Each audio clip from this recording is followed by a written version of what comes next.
Anakali. Ana. Toshkentli mi? Bolshamoli. Yo'qdi.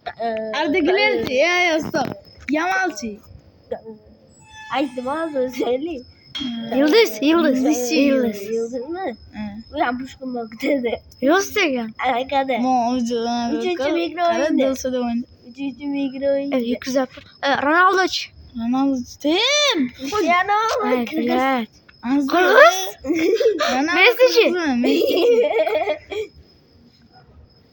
Anaka. Japonis. Japonis. Messi. Neymar çıktı. Neymar. Gol, Oy gol. oy. Oğlum. Hat-trick. Hat-trick bro. Hat-trick. Dembele de hat-trick. Kime terleyle? Neymar. Neymar. Tamam. Neymar mı? Hat-trick. Kazahu. Kaza. Cansina. Oyna. Nuna Mendes. Çisti kazak. Vitineri. Bitince mi? Oldu. Tacikistan yapıyor. Çıkmasın. Kırgızistan mı? Özbek? No, Anaka.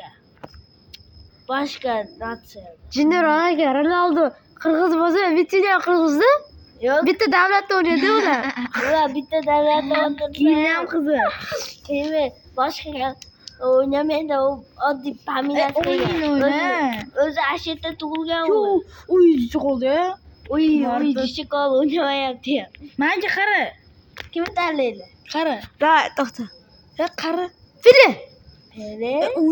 Foku güzel. Pele Hatırı vurdu mu? Pele Anaka'daki. Fili. Fili ne miydi? Fili ne miydi? Meksika. Max. Kanaka Meksika. İki tane de. Gol. Böyle Uçur bir. Ne oldu? Bir tane gol kızar. Dani Carvajal. Dadı Karkovka var. Şimdi. Dadı автоматически парковка var mı? Doğruş pozisyonda. Buçinci versiyon. Anakacı Toni Kroos. Var anne. Kelly. Dada soşadı yo. Uzaktı. Haris Rodriguez. Oynamayan sen geldin video alıyor.